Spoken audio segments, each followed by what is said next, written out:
Welcome back to Psychedelic Therapy Frontiers, the podcast devoted to exploring the frontiers of psychedelic medicine and what it takes to cultivate a healthy mind, body, and spirit. I'm Dr. Steve Thayer, and today, my co-host, Dr. Reid Robison, and I discuss the current legal status of psychedelic therapy in the U.S. and other countries. We discuss how things are going with the Oregon and Colorado initiatives.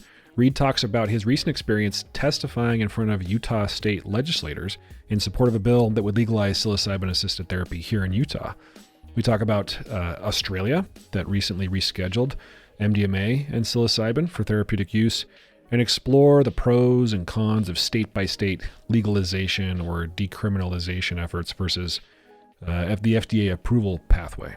And of course, we discuss much, much more. Quick plug for the unique training opportunities that Numinus has for mental health practitioners that want to develop expertise in psychedelic-assisted psychotherapy. These courses are carefully crafted by Numinus professionals and offer a variety of high-quality learning experiences. So, if you're interested, you can head over to numinus.com/training. That's numinus.com/training to learn more. If you'd like to support the show, you can do that by subscribing to the show, by leaving us a review in places like Apple Podcasts or Spotify, and of course, sharing this episode with somebody you think might be interested in listening to it. Thanks for listening. Here's today's episode. Hey, Steve. Hey, Reid. How you doing today? So good. I'm always That good. So good. That good. Okay, Yeah. well, today we're talking about legalization and decriminalization. Mm-hmm. And I was thinking that you could start by giving us a little primer on what is the difference? What do we mean by those? Well, yeah, I will admit I am not a legal scholar. Disclaimers. And so I'll probably get it wrong. But, I think that the efforts at legalization versus decriminalization are hot right now in the psychedelic space as we look at a bunch of different states working on their own programs, feeling impatient about the FDA approval process, and certainly not super optimistic, at least a lot of us, not super optimistic about federal legalization, like along with cannabis, but certainly psychedelics. But as I understand it, legalization, as just like the word sounds like it would imply, means that psychedelics would be legal either to own for personal use, legal to cultivate and grow oneself, or legal for, medicinal use. Whereas, again, correct me if I get it wrong, decriminalization would just make it like a low law enforcement priority. It wouldn't make it entirely legal, or would make it legal under certain limited circumstances, but maybe not for something like personal possession. Yeah, and the decriminalization efforts are in part to not waste resources on fighting Enforcement. wars on drugs that don't matter, right? Like putting people in jail for possessing psilocybin, for example, which has happened. Right. Well, and this goes all the way back to Nixon's declaration of war on drugs, which ended up being a declaration of war on drug users. And there's lots of controversy around sort of the motives, political and maybe not so political motives for declaring the war on drugs. But I remember hearing like recordings of Nixon saying, we need a full frontal assault or something like that, like a full-on assault, an offensive, I think was the word he used. All this military lingo that we need to battle this problem of drugs, of drug use and drug addiction. And I think, most of the people that have looked carefully at this would say, at the very least, that the war on drugs failed to certainly protect citizens. And if anything, made things a whole lot worse. It led to the incarceration of a lot of people, nonviolent offenders who were using substances. So yeah, I think we're trying to walk back from this war on drugs. And the state legalization and decriminalization efforts are running up against resistance that I think is the product of a lot of propaganda. You got the people who are the decision makers and a lot of these legislators who have it deep in their psyches that drugs bad under any circumstance unless prescribed by your doctor. Yeah, I remember, back in 2019, Denver became the first city to decriminalize psychedelics or drugs. And even back then when we did that Intermountain Psychedelics Conference, early 2020, I think it was. There were groups there like Decriminalize Nature, Decriminalize SLC, talking about putting forth legislation in Utah. It hasn't, nothing stuck, but certainly many cities, many parts of the country have started to decriminalize, meaning deprioritize prosecution of, possessing a certain amount of these substances. Right. We're either going to make it the lowest law enforcement priority, or we're not going to allocate any funds for the prosecution of, these types of drug-related offenses. Yeah.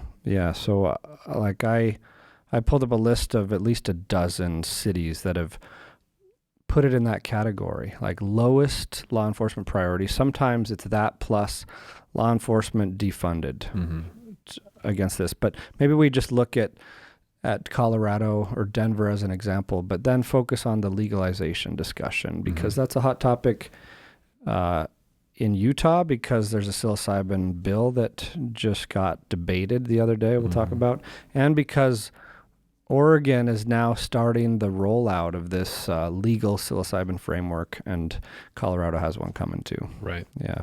Yeah, I think it's interesting to see states do this. Because, just because an individual state legalizes or decriminalizes a substance, it doesn't protect you from federal prosecution. Like I listened to a podcast this morning, one of the Psychedelics Today podcasts with Catherine Tucker. She's a lawyer, and she was talking about this on there. If you're interested, I'll put it in the show notes, but it's the February 10th, 2023 episode. Cool. David Drepkin, our friend, did a great job interviewing her. But good job, David. Yeah. And your beautiful British accent, but I know it helps. We don't have that. Incredibly, we don't. Yeah, but she was talking about this risk, like even in places like Oregon or Denver. Oregon opens these psilocybin treatment centers. It is still technically possible that a center like that could be sued by the federal government or even raided, because they're still in violation of federal law. So there was an example of this that she gives of safe injection sites where, I can't remember which state, but they were going to open this safe opiate, like heroin injection site, to protect these folks, give them safe places to use their drugs. And before they could open, they were sued successfully by, I think he was sued, but by the federal government, by the DEA. Yeah, and that discussion gets nuanced and a little tricky, and we won't get caught in the weeds of that. Not that we even could. We're not lawyers. This is just an update and a report on how it was on Capitol Hill in Utah the other day, and how Oregon is doing in their rollout. But but on the decrim front, Denver, I think it was 2019, they became the first U.S. city to deprioritize law enforcement for possession of psilocybin. It was Initiative 301 back then, that states that psilocybin possession is the lowest law enforcement priority. Even then, there's some discomfort there of what does that mean? Right. Like, are you really safe? And practically speaking, decriminalization doesn't give anyone any way of buying it. Like, it doesn't tell you where or how to obtain it. It's just if you happen to grow it or have it under a certain amount, there won't be big law enforcement efforts with funding to put you in jail. Right. So for people who are who want to take advantage of the potentially useful therapeutic, I'm stumbling with my words here, but like potential of something like psilocybin, they hear decriminalization, and you're right, it's a little ambiguous. Does that mean I can go buy it, or where would I buy it? Does that now mean that I can give it to a friend, or like what kind of danger am I in here? Yeah, so a few months later, I guess, this is 2020, Denver, actually all of Colorado, put this House Bill 19-1263 into effect that made possession of 4 grams or less of a Schedule 1 or 2 like less enforced, a level 1 drug misdemeanor, which is still a thing. And they had some exceptions, like GHB, always not allowed. And if it's your 4th offense of possession, then it's bad. How do they come up with these things? It seems so arbitrary. Yeah. then it becomes a drug felony. Mm-hmm. And then they did an interesting one last year in Colorado, another House bill that said, and this was signed into law in June, it says that if the FDA approves MDMA, and if it's not Schedule 1, or is exempt from provisions, which it presumably will need to be to get FDA approved, then in Colorado, prescribing, dispensing, and using MDMA for PTSD is legal. Mm. Even though I might have misunderstood, even though it would still be Schedule 1? Like if it becomes if it's FDA, not. if it's not. If it gets, yeah. So it's kind of a funny one. Yeah. Because I thought I heard that there are some provisions where it's supposed to be, like drugs that are on Schedule 1 should be automatically rescheduled if they're FDA approved. Is that not the case? Yeah, so that's what this bill is about, is that in Colorado, they're just kind of preemptively saying that we're on board when this happens, but it doesn't practically open up any access. Right? I think, psilocybin has received breakthrough designation by the FDA as a potentially useful therapeutic. Mm-hmm. I think when something receives breakthrough designation, even though it's still in phase 2 and 3 clinical trials, it should be automatically rescheduled at that point. Yeah, and MDMA has that same fast track designation of a breakthrough therapy, meaning it's an FDA thing where if something shows promise and the population it's intended for is really suffering and time is of the essence, it fast tracks somewhat the very slow process. It still takes years and millions of dollars, but both psilocybin and MDMA are on that track. Yeah. And that's one of the arguments for this sort of state level decrim legalization for therapeutic use, is that it makes this process faster for people who really, really need the help. It's to me, as a military veteran myself, it is tragic that many of our veterans who have discovered that these substances are very helpful for PTSD have to leave our country, the country that they served in the military and got PTSD as a result. They have to leave this country in order to get effective treatment. Like that's pretty gross. That's immoral, in my opinion. Yeah, and the argument I think is valid, saying that even though it's called fast track and it sounds fast, this is not in fact that fast when people are suffering and suicides are occurring. And the other thing that people may not understand is even when something is FDA approved, these drugs will have a REM system, a risk evaluation management system attached to them that make it impossible to prescribe it off-label for anything other than the one indication it's approved for at that time. For MDMA, that will be PTSD, presumably, if it gets approved.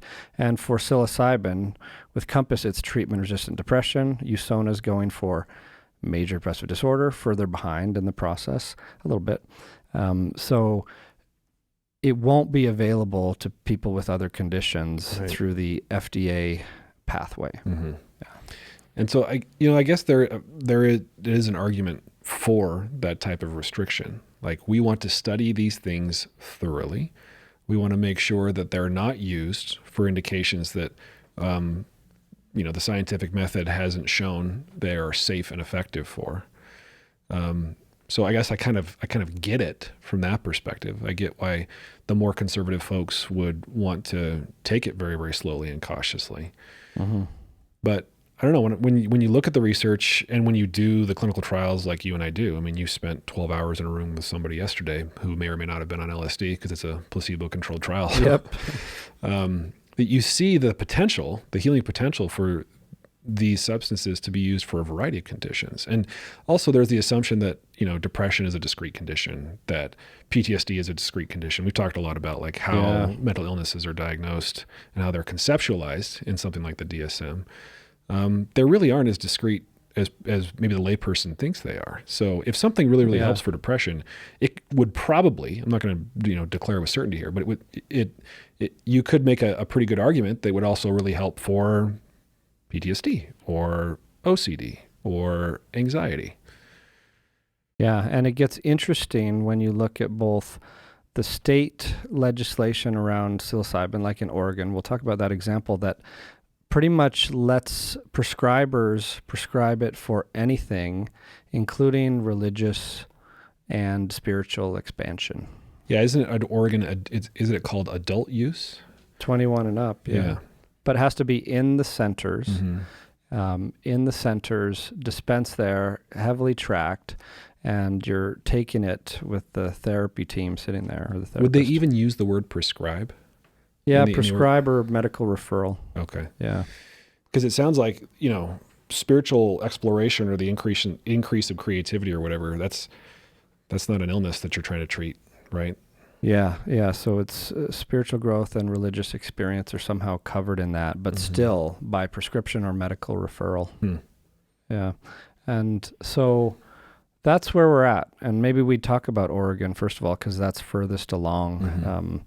When was it? Back in about November 2020, Measure 109 was passed in Oregon.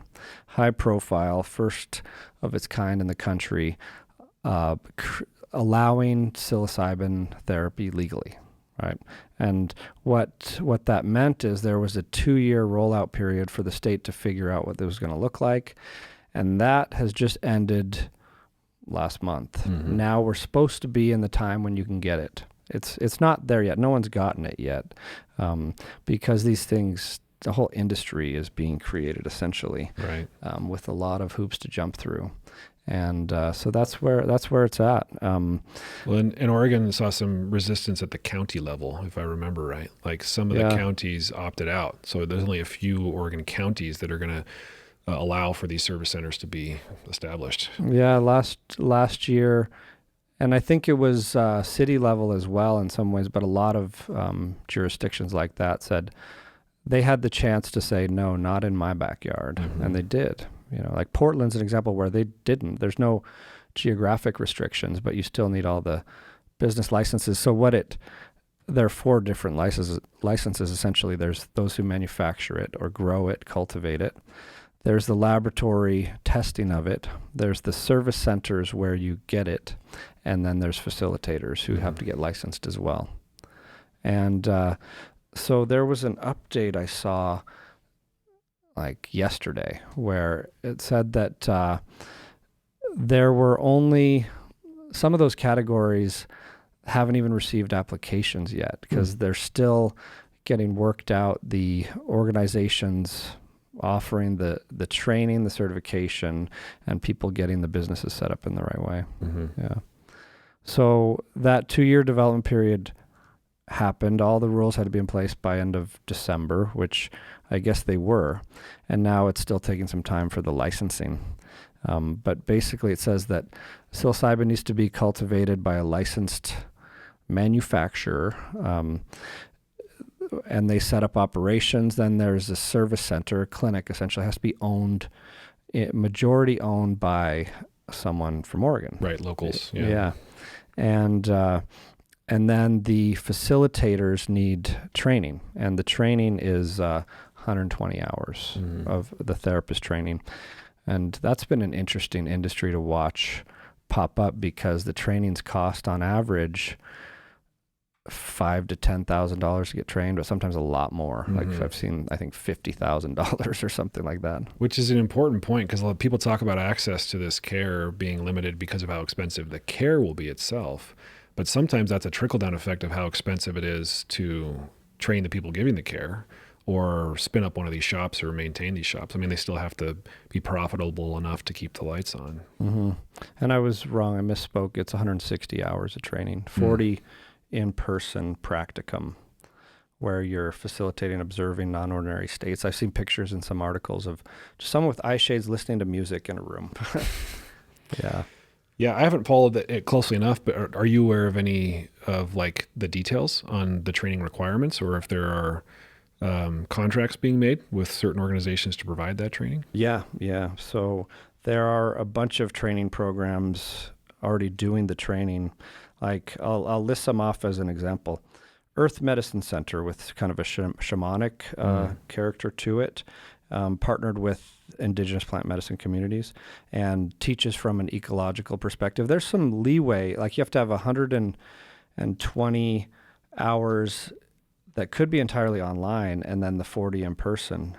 And they have to get people to a level of training where the graduates could have the knowledge and skills required to be a facilitator. And there is an exam by the state at the end. So they have to pass an exam. And then, the lead instructor of the program has to endorse them as qualified, able to provide services. And so as of even last summer, there were 8 programs approved, 4 others in the works. And another example would be the Alma Institute, a nonprofit that MAPS is donated to. Synaptic Care Institute, Inner Trek, started by one of the kind of chief proponents of the 109 measure, Tom Eckert. Oh yeah, saw him speak at Horizons. Yeah, and Fluence has a psilocybin training. They're one of the well-known psychedelic training programs out there. Yeah. Subtle Winds, Sound Mind, Vital Oregon from our friends at Psychedelics Today, and even UC Berkeley announced that they'll have an Oregon training program, and Michael Pollan's like an advisor. Oh, cool. Yeah. Well, what's the practicum supposed to look like then? Because when I hear practicum, I what pops into my head is these people need supervised experience facilitating psilocybin sessions. Yeah, and that's not part of the training program. There's no legal framework for a psilocybin experience there, like there is in Canada. Like TheraPsil has done some really cool things, a nonprofit up north of the border. But I believe it's other things like breath work or even listening to music and practicing the support and the skills needed. Yeah, I'm really curious to see how this, especially that practicum piece, how they've people navigate meeting that requirement. I know that like when I went through the MAPS MDMA training, they wanted us to have a little bit of practical experience, like I think it was only like 10 hours or something like that. And they said, yeah, go out there and do some holotropic breath work, or if you can, if you qualify, you can go get some like a ketamine experience or something like that, or experiential training as part of a clinical trial. But yeah, the options are very limited. Yeah, here's some topics that they cover, like safety, pharmacology, ethics, core skills of facilitators, cultural equity in relation to psilocybin, and so that's what it looks like. A lot of the topics that we cover in our Fundamentals of Psychedelic-Assisted Therapy course, right, that we offer here at Numinus. Yeah.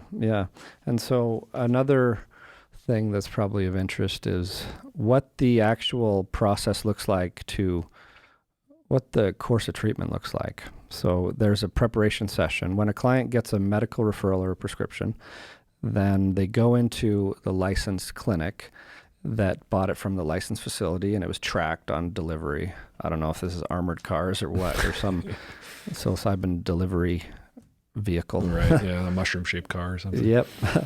And so there's a preparation session at least 24 hours before the first dose.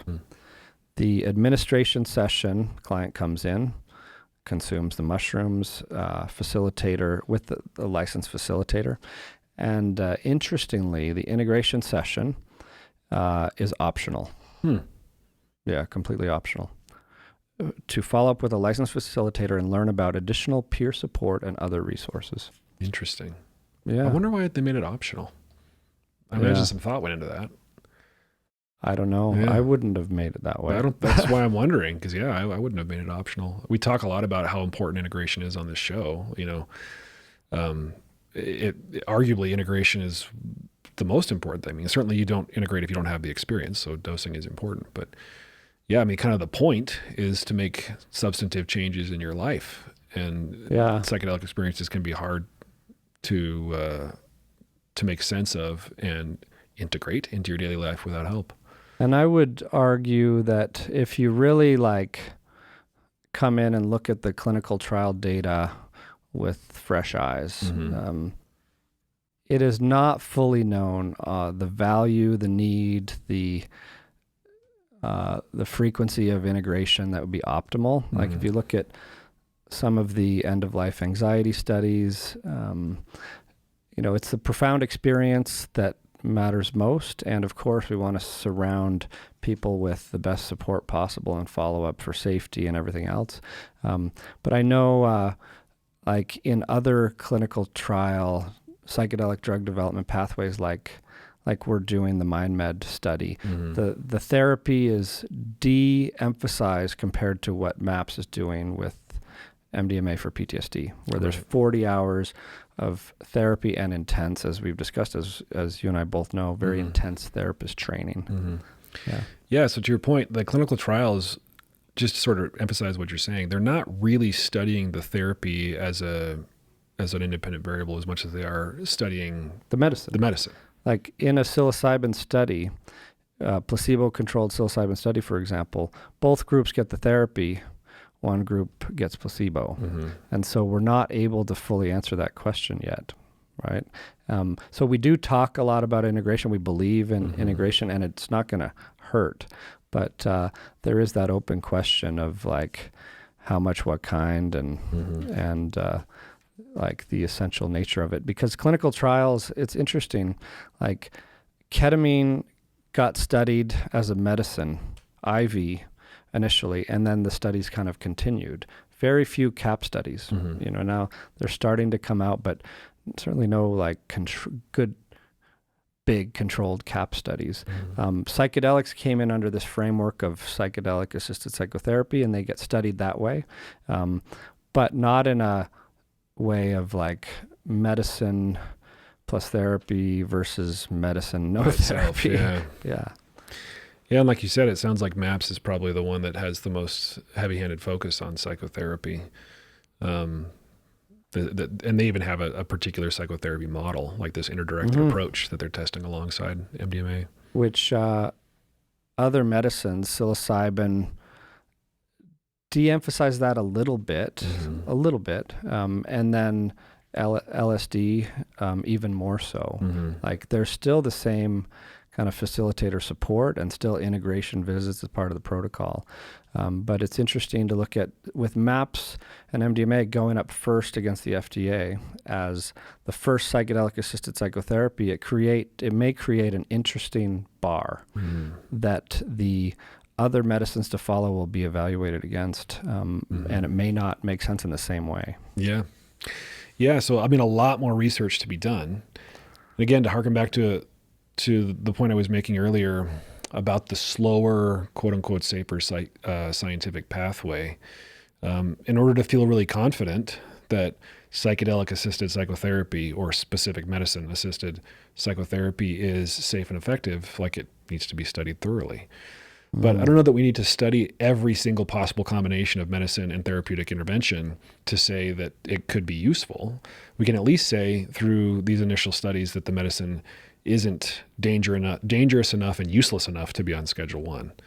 Yeah, and that's pretty clear. Like these things were made Schedule 1 inappropriately. I think we could all argue, because Schedule 1 means that it's scary and has no potential therapeutic benefit. That's the part that's not true, right?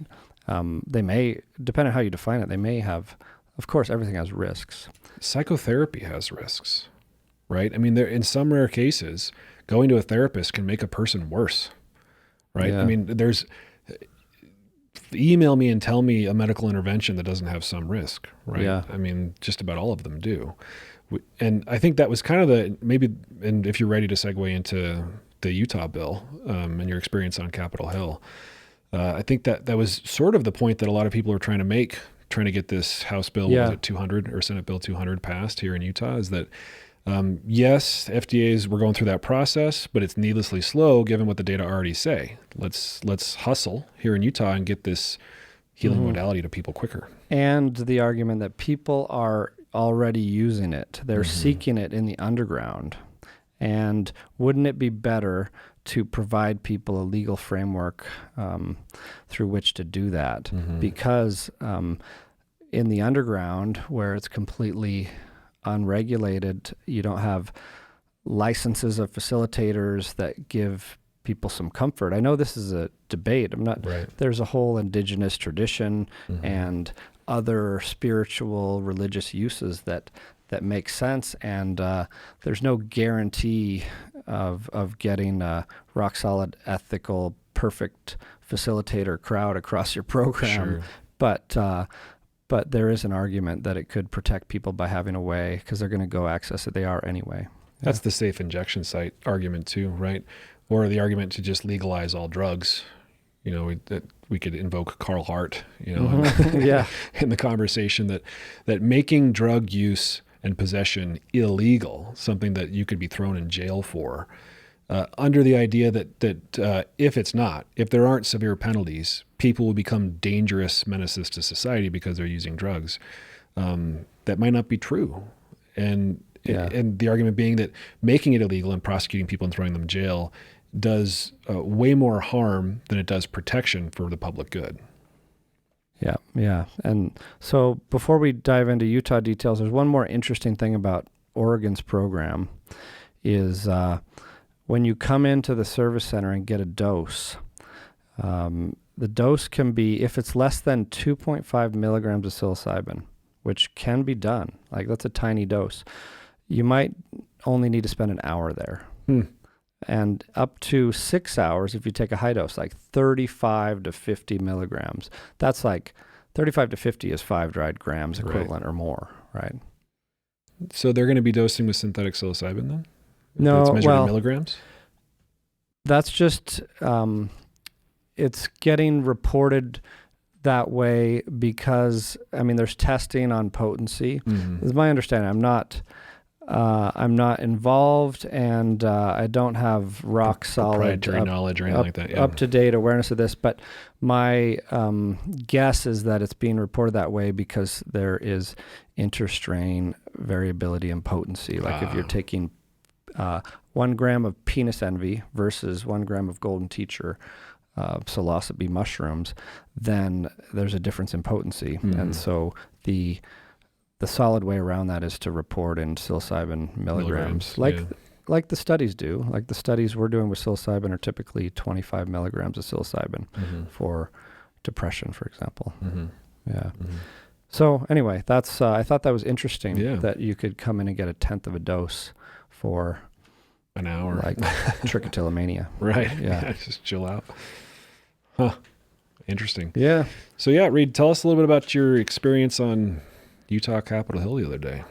Yeah, this is an interesting time for Utah, for the country. You look at the legislation tracker maps and the decriminalization efforts. It is psychedelic awareness and like legislation is spreading kind of like wildfire when you look at it over the past couple of years. And Utah, so Senator Escamilla Luz introduced that Senate Bill 200 in Utah that was just that just went to committee the other day, and I was asked to go up there, I think it was Wednesday, and present some of the science. So it was in a Senate committee hearing, and this is a few days after the governor had made a comment when he was caught off guard by a press question of, like, what do you think of the psilocybin bill? And he's like, he didn't really know much about it. He's like, I don't know, we're not going to experiment on Utahns. So it was taken to believe that he's against it. And it was also supposed to be in committee the week before, but got delayed. Like there are some tactics that happen when bills are heated and complicated. So it finally went to committee. And Senator Escamilla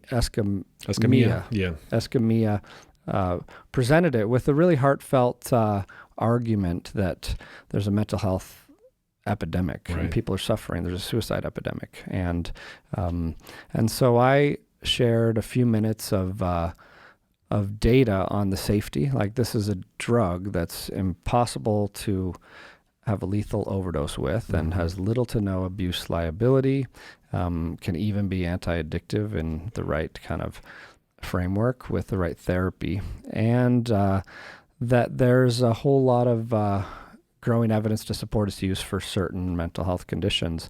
I cited some key studies from the last couple of years, like showing about a 70% response rate on psilocybin compared to either placebo or SSRI. And this is by taking 1, 2, 3 doses, not a daily pill, and that these effects seem to be lasting. Like there was one follow-up study that showed even 12 months later there were sustained benefits, which is pretty amazing, right? Like very promising.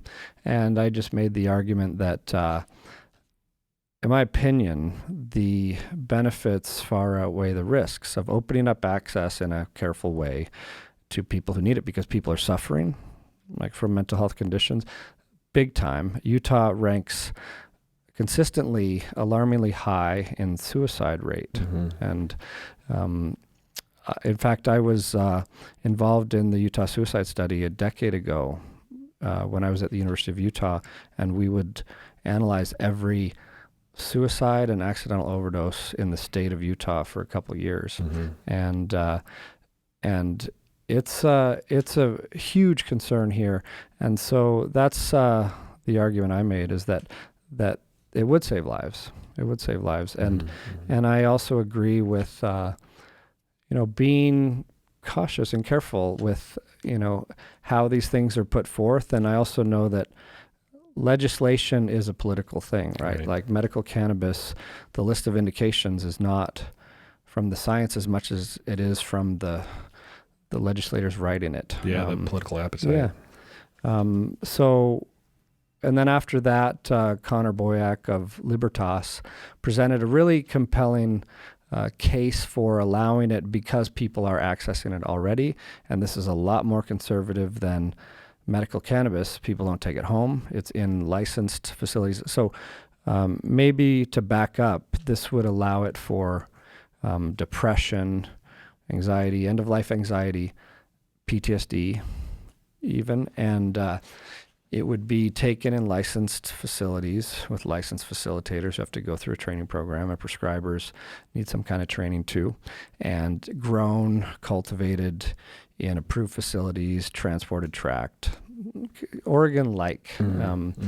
And I think it was a coin toss or less to begin with in Utah. Like Utah doesn't want to be one of the first states to do things like this, even though there is surprising openness. Like this, from what I heard, was so much less heated than the medical cannabis debates were. Like those were gnarly. This was, yeah, I mean, there was public comment after on both sides, right?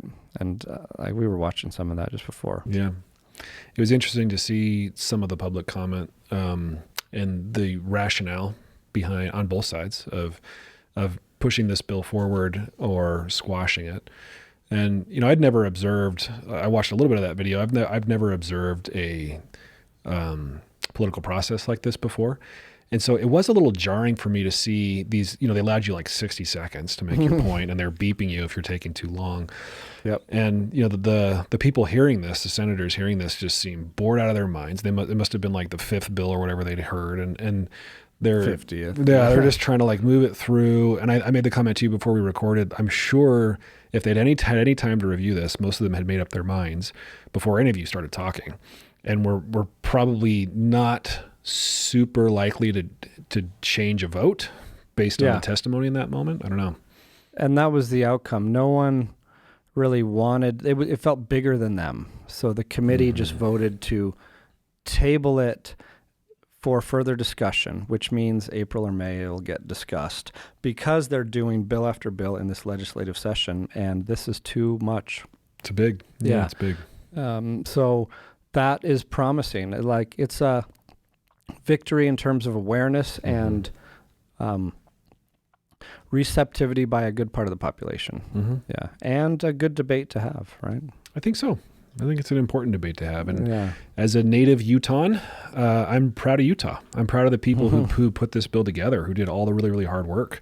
Yeah. Senator Escamilla for spearheading this. And like you, people like you who showed up in support of it, I still, even though it might, just by listening to this episode, it might sound like I'm just sort of this unapologetic advocate for making all drugs legal. Steve's a jerk. I know. Irresponsible. No, I'm even a little conflicted about this. Yeah. But I think, I don't think I can improve on what you said with respect to what the data suggest and the benefits outweighing the costs. Yeah. And the public debate was interesting, like you said, because there were patients speaking about their experience, like a veteran who just so powerfully, eloquently shared his healing experience with it, with one dose, and a therapist who'd had her own experience and wanted that for her clients because it was so profound. And then there was the Utah Medical Association that came out and said, no, we say wait for the FDA path. Like it's kind of the conservative default stance of big organizations. Even the American Psychiatric Association came out and opposed vocally Measure 109 in Oregon. And at the time, our company, Novamind, this is before we were acquired by Numinus, we came out with a statement supporting it. And it was interesting, and I'll say even a little bit fun to participate in that debate against like the Utah Medical Association and the drug. What was the one? The lady spoke on behalf of the Drug Safe Utah. The gentleman. Yeah, Drug Safe Utah. Yeah. Well, and even the Drug Safe Utah, I mean, that implies let's keep drugs out of the hands of people at all costs. And certainly there are compelling arguments to make it difficult, to have some hoops to go through, some regulation for people to access powerful mind-altering substances. The more libertarian argument is people should, especially adults, maybe only adults, should have liberty of consciousness. Yeah. You know, provide education, and if people want to alter consciousness, that's fine. Especially with like you made the case with a drug that is essentially anti-addictive, is impossible to overdose with. But we're not trying to imply that it is just super safe for anyone or everyone to take. You can overdose and lose your mind for a time. Right. Yeah. And we were talking before we hit record, like there are some documented cases of people being engaging in unsafe behavior, even violent behavior on psychedelics. Back a decade ago, I was running the psych consult service for Utah's biggest hospital, IMC in Murray. And I'd start the day in the ER for anyone who was like camped out over there needing a psych consult, make my way up the floors, and then see people throughout the day who'd come into the ER. And occasionally there would be bad trips come in. Like there were a lot of like meth bad trips. Like that's a different animal, of course. But I remember a couple times there would be someone like a young adult or teenager who used LSD unplanned in a high dose at a party, and just in a state of kind of panic or fear was running down the street. And where do people go when they're picked up by the police running down the street as they're brought to the ER? Yeah. And the likelihood of something like that happening at a facility like we're describing with licensed providers is super low, would be my assertion. Because set and setting matter. The situation you just described is somebody who's caught off guard by an altered state experience and doesn't have people around them who know how to help them. Yeah, you might freak out and run down the street. So yeah, the argument isn't necessarily like just start selling LSD at gas stations, which I think is sometimes the fear that some of these people who testified in opposition to this bill is based on. Like this idea that drugs are just like children are going to be taking it, they're going to have easy free access, their minds are going to melt into mush, and it's going to be an epidemic of insane people whose brains have been melted by drugs. Yeah. You know what's interesting to point out is I think back to those psych consult days, and even like the meth or the hard drug bad trips or overuse or intoxication cases that I'd see, which were sometimes scary. Like I remember someone who jumped off a high height, not because they wanted to end their life, but because they thought they could fly on a high dose of meth. But what's interesting is prescribers can prescribe methamphetamine for ADHD. Like you can write, and I have before. It's an old school medicine that people don't often prescribe, but it's called disoxin or methamphetamine. Like if you give it in 10 milligrams for ADHD, it does one thing. If you give it in 1,000 milligrams on the street, a completely different thing, Mm-hmm. right? Enough dopamine for a state of psychosis. Right.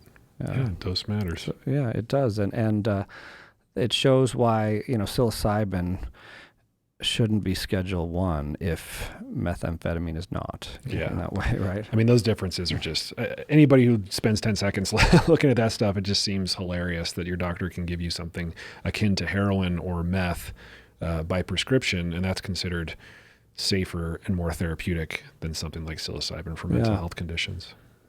Yeah, so in Utah, it's to be continued, Mm-hmm. but it was really, I thought it was really neat to see this come up in Utah, kind of early in the, when you look at all the states starting to think about these things. It's going to be an interesting year to see what other states and cities are able to pass, and it's sort of this groundswell sentiment that hopefully will trickle up and influence legislation at the national level. Mm-hmm. So back to Colorado, back in November, they passed Prop 122. So they became the second state that has to create or start a regulated program for accessing psychedelics through state-sanctioned healing centers. And interestingly, just by way of update, that's the departments, the governmental agencies have until 1 year from now, like January 2024, to establish the education training requirements. And then September 2024, rules for implementing the program. So it's going to take a while. It's going to be a while, yeah. Yeah. And what's interesting, it'll be people 21 and older to access natural medicines at healing centers. It was first going to be only psilocybin or psilocin, but then it will be expanded. I guess initially it will be just that, but in 2026, expanded to include DMT, ibogaine, and mescaline, not from peyote. Not from peyote, yeah. Yeah. Interesting. That's cool. Yeah, sort of a plant medicine legalization. In 2026. It feels like far away, but I mean, this stuff's changing fast. Yeah. Especially, I bet from the perspective of people like, Rick Doblin or Roland Griffiths, people who've been at this for decades. Like, wow. I mean, with how slow it was moving before, I bet this feels like it's finally caught fire. Yeah, MAPS has been at this for, 35 plus years. Mm-hmm. Mm-hmm. Yeah. So maybe this is finally the tipping point. Yeah. The last place to mention, I think, is Australia. Yeah. Because of what just happened this month. They became the first country to approve legal prescribable use of MDMA and psilocybin. And to reschedule them, right? Yeah. So psilocybin for depression, MDMA for PTSD, prescribable starting July 2023. Yeah. That's fast. That's coming right up. Because we've always lamented about how tragic it is that we can't send clients anywhere on the planet for legal MDMA yet, outside of a clinical trial, of course, or a compassionate use exemptions, which is really like, 10 to 15 centers across the country in the U.S. that could give it to 5 or so people. Yeah. So I wonder how Australia is going to handle the influx of tourists, medical tourists going down there for treatment. Yeah, it makes you wonder, because that's the problem with some of these programs, that they don't always translate to expanding access. There's a lot to factor in, including like the scalability, the training bottlenecks, the cost. Mm-hmm. Like, these aren't insurance-funded options for people, like medical cannabis isn't in general, because they're state-run and not FDA approved. Yeah. Well, you're still going to have organizations like Heroic Hearts, these organizations, philanthropic organizations that take groups of people to places for ayahuasca ceremonies or to places where psilocybin's legal for psilocybin ceremonies. So still, people will be leaving the country for psychedelic healing elsewhere where it's legal. But it will be exciting when we can keep people in-house. Yeah, but that was neat to see in Australia. They call it Schedule 9 out there, prohibited substances. of the poison standard. And so the amendments will add psilocybin and MDMA to Schedule 8, permitting their controlled use only for TRD and PTSD. Yeah, only for those indications. Yeah, prescribed by psychiatrists who've gotten approval from a human research ethics committee, then authorized under, it's called the Authorized Prescriber Scheme. I thought that was a fun name. Yeah. Yeah. But Australia, kudos to Australia. Mm-hmm. I've been kind of following along because I have this relationship with Mind Medicine Australia, a nonprofit out there where I'll speak at their conference each year, do some webinars, and really a proactive group on the lobbying front and awareness that, I've really enjoyed interactions with people out there in those kind of settings. Cool. Well, anything else? Anything else you think we need to say about the legalization, decriminalization effort for psychedelics? Well, maybe just to point out that there are states, like Utah just did, where there's a task force or working group to study it. Mm-hmm. Texas, Hawaii, Maryland, Connecticut, Utah did that as well. There are states where there has been failed legislation attempts, like Missouri, Oklahoma, Florida, West Virginia, Ohio, Vermont, Maine. Yeah. But then active legislation being debated in a longer list than both those lists combined. Yeah. Which is cool. That is cool. Well, what a fun time to be alive. Fun time to be alive. Fun time to look forward to, I think, a not too distant future when we're going to have psychedelic-assisted psychotherapy for a variety of conditions with a variety of medicines, and hopefully accessible to a variety of folks. Yeah, and that's the key there is I think the heart of this debate for me is speeding up access to these things for those who need it most, who are suffering, and especially like where, the suffering is intense, debilitating, even life-threatening. Mm-hmm. And so that's why I think and advocate for really proactive participation in this debate to have it happen as soon as possible in a good way. Yeah, it would be nice if the people who can make decisions about something like this at the government level would be as close to this stuff as people like you and me are. We see people and our clients, our patients, suffering tremendously, and then we see these people who suffer tremendously, who've had a variety of mental health interventions, medicines and therapies included, change dramatically in response to, like on a clinical trial, one dose of psilocybin. Not a miracle cure, and we've been accused of being a little too enthusiastic sometimes about psychedelics on this podcast, but certainly an improvement on much of what we have to offer. Well, I nominate you for mayor then, Steve. Yes, mayor of USA. Okay, with that, I bid you adieu. Adieu. Okay, see you later. Psychedelic Therapy Frontiers is brought to you by Numinus, a mental wellness company committed to tackling the global mental health crisis by delivering best-in-class psychedelic-assisted therapies, contributing to the body of primary and clinical psychedelic research, and fostering healing through community connection and social responsibility. You can learn more about Numinus at numinus.com. That's Numinus.com. If you enjoyed the show today and you want to support us, here's how you do it. Rate and review the show on platforms like Apple Podcasts and Spotify. Subscribe to the Numinus YouTube channel, like the videos, and share it. Share the show or clips of the show with someone that you think will enjoy it. The content of this podcast does not constitute medical advice or mental health treatment. Consult with a medical or mental health professional if you believe you are in need of mental health treatment.